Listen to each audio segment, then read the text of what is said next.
I know you've seen me up here a lot this week, and a lot of you know my story because you've seen my video and stuff at level 1. But I'd like to just share just a tad bit more because the story, I feel like, continues. So if you don't know, I was very sick, and it's hard for me to take it seriously when I say it, so I really want to say blah, blah, blah. But I know that a lot of people are out there and they're in it, and it's very serious to them. But it was very serious to my family at the time, and they're probably to my husband, who got the message that I could, possibly die. And we were, thinking through those things. There was a lot of different a lot of different sad things that were happening. And for me, I had gotten to the point where I was very, very desperate. So I ended up at a level 1 training. And as you all know, I got tapped on in the chair and my whole life changed. Now, a lot of people think that that's all that it took. And clearly, I tapped my level 1, I tapped my brains out like the whole time I was there. I didn't get any other sessions. Probably I wouldn't say was the smartest thing to do, but I didn't really know, and I didn't think I could afford it at the time. So I didn't get any other sessions. I just tapped on myself the whole time I was there. And I went home and I tapped and I tapped and I tapped and I tapped, and I just didn't stop tapping. Although I had this little defense mechanism inside of me where I would fall asleep when I would start to tap.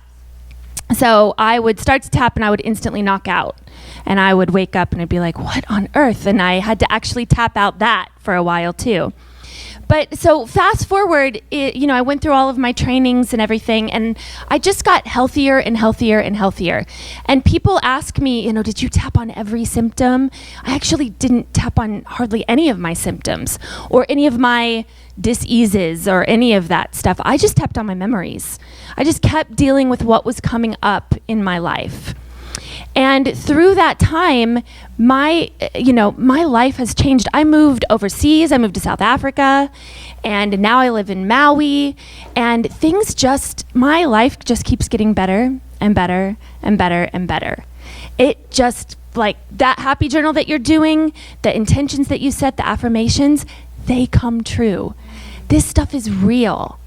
And as a test, and I would say a testimony to my health, is that I am now in a situation where I'm working a lot of hours and have been for many, many months.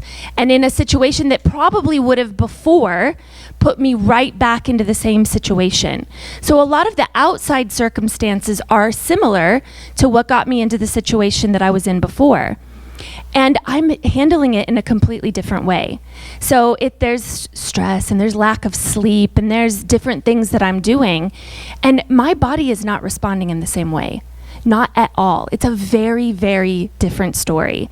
So it isn't that I just got out of my situation. It's that my life really changed. My coping isn't that stuff anymore. My body doesn't have to do that to get my attention anymore. So my story isn't just that I sat in the chair and changed, it continues. And your stories will continue too. And the thing that's really cool about that is that my kids are getting the benefit of this. My husband is getting the benefit of this. My husband is sitting here getting trained now. My mom has been at these trainings. My brother has been at these trainings. My aunt has been at these trainings. How many of you have I known since maybe you were little people? And are my friends from the past and history that are here now? This thing just keeps getting bigger. And my life, my healing, if you will, or my life being different and changing has affected so many other people. And you think you're just here for a training and to learn these things. You're learning how to change the world. You focus on yourself, everything around you can change. And it's amazing to think that all of this started from this guy in Oklahoma, right? But I have to say that not only have I seen the progression of my change, but I've seen Robert change and grow and become bigger and better every year, even in himself. And so with that, I have the honor and privilege today to introduce the man that has changed my life, my family's life, and will forever, I believe, change yours if you let it. And so with that, I'd like to introduce Robert Smith.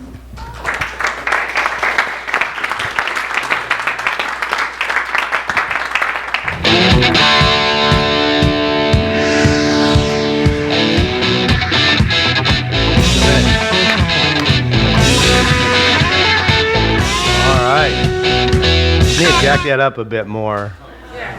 I like it loud. Loud and proud. Too late. It's all good.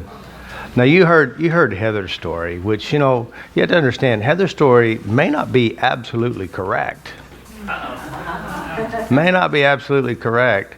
Her husband knows the real story. Why don't you come on up, Kent, share your side of the story before it all began. I met my wife really from the time I met her. She always had an ailment of some sort, which is interesting because I remember talking to my mom on the phone. I was 21 years old, and I said, I had moved out to California for the summertime, and I said, Mom, I think I found the one. And so she's like, who are you talking about? And so I explained a lot of things about Heather, and I just wanted to talk about some things that, I don't know, for whatever reason, my mom started to say, well, it sounds like she has some health things. I was like, oh yeah, I guess she does. And I said, but you know what? I want to take care of her. This is something that I love about her, that I get to take care of, and I get to, whatever. So, speed up, we get married, and she always has a little bit of something, usually pain and headaches and just overall fatigue and not feeling well. And then kids come along and a lot of other things, and her health progressively gets worse and worse and worse. And but I was there. I was there to take care of her. I was there to do whatever she needed, kind of a thing. And then in about 2011, 12, it was just getting really, really bad. Now, even back up when she was pregnant, she was on bed rest for 7 months or something. We almost lost the baby a number of times. I mean, there was just a lot of stuff. There was always something. But it was hard. It was really hard for me to see the woman that I loved having to lay down constantly, and for me having to say no.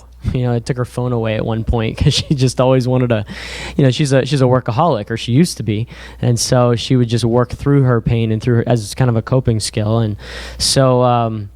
And so yes, it was traumatic. I think for me it was hard. It was really hard to see, and I blocked a lot of it too. And I was the good one. I was the helpful one. But that was my coping skill. Was to be there, to be the helpful one, to be the good guy, to be the savior in one sense. And so in 2012 and beginning of 13, she was really, really sick. I mean, I remember going, what's crazy is that she had all these symptoms, right? And all these diseases and all these blood tests and all these diagnoses, like real documented things. And you know how we become a lot of who we're around? So all of a sudden I'm like, you know what? Let me get checked out for some different things.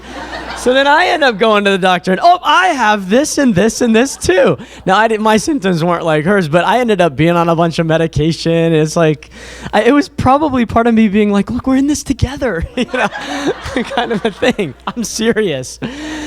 So here she is, has a box. I'm sure you guys have seen the picture, but a box of, I'm not talking about a little box, like a box of medication. And, she had she still has a little bit of a weird way she organizes things, but she organized, this box had all these, and she knew exactly where things were, what she needed to take at that hour or half an hour.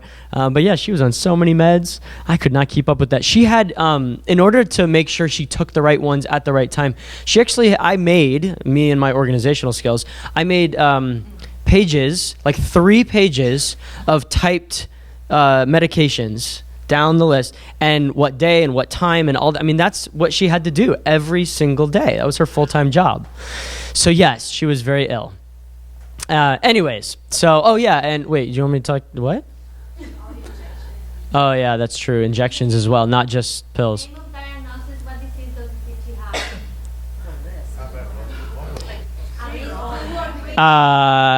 I didn't understand most of them or know how to pronounce them, I would say. I mean, what was kind of interesting is I was the one who traveled all over the world, right, growing up. I was all over the place, third world countries, first world countries, everywhere. And she had never been out of the country before she met me. And yet she had all these diseases from all these other places in the world. Transference. I don't know what happened. So yes, it was a lot of different things. What was it? It was, you had Lyme, you had POTS, which is a heart disease, and I really can't remember any of them anymore. A lot of them. So anyways, so what ended up happening is we tried everything. We tried acupuncture, acupressure. We tried best. We tried, there was a lot of things. And as the years went on, it got better and better and better as far as like, oh, look, we're finding something a little closer. And yet nothing was actually permanent, helping. Something was always there still. So she got desperate, and I think you guys know the story, but we had a chiropractor come into our house even, and he was pretty alternative even in the chiropractic field, and he mentioned EFT, which I guess she had heard of a number of times and was just kind of like, whatever. And then Heather finally looked online. She's like, okay, this is it. Let me figure out what I need to do. And so she looked, but it just was too slow. She's like, I have so many traumas and so many problems and so many issues.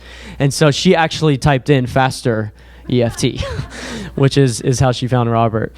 And I don't know where I'm supposed to go in this story other than the fact that she came to a level 1. Well, she went, she called this practitioner. She said, can I please have sessions with you, which, as we all know, are not cheap, right?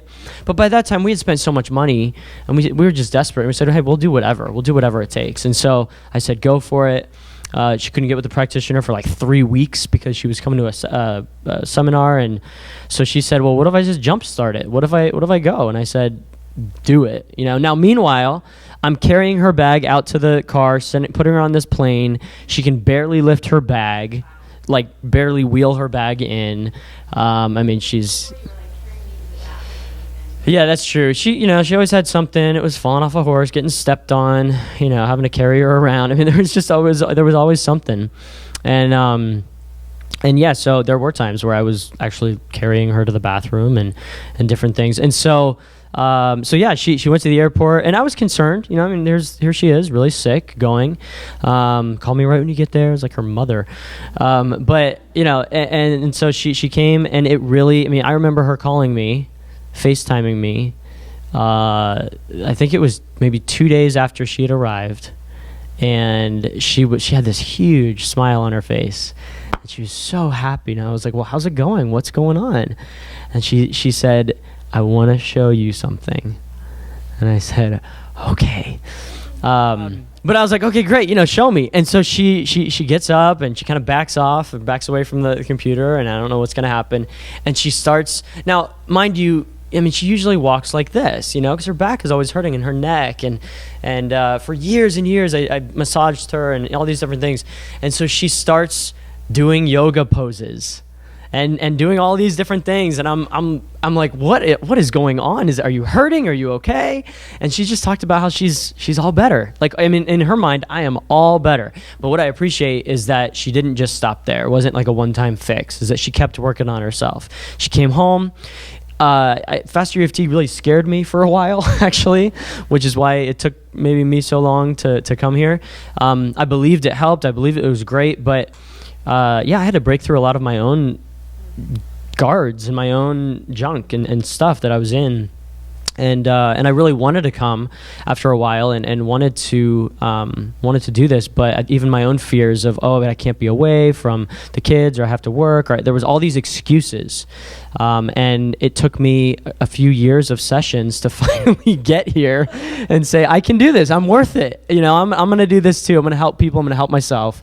So I am so grateful for my wife, Robert. Really grateful for you picking her. I think, this whole thing that we worked on the other night, I think she just in her mind, Robert was going to help her. Robert was going to be there. So thanks, man. Appreciate it.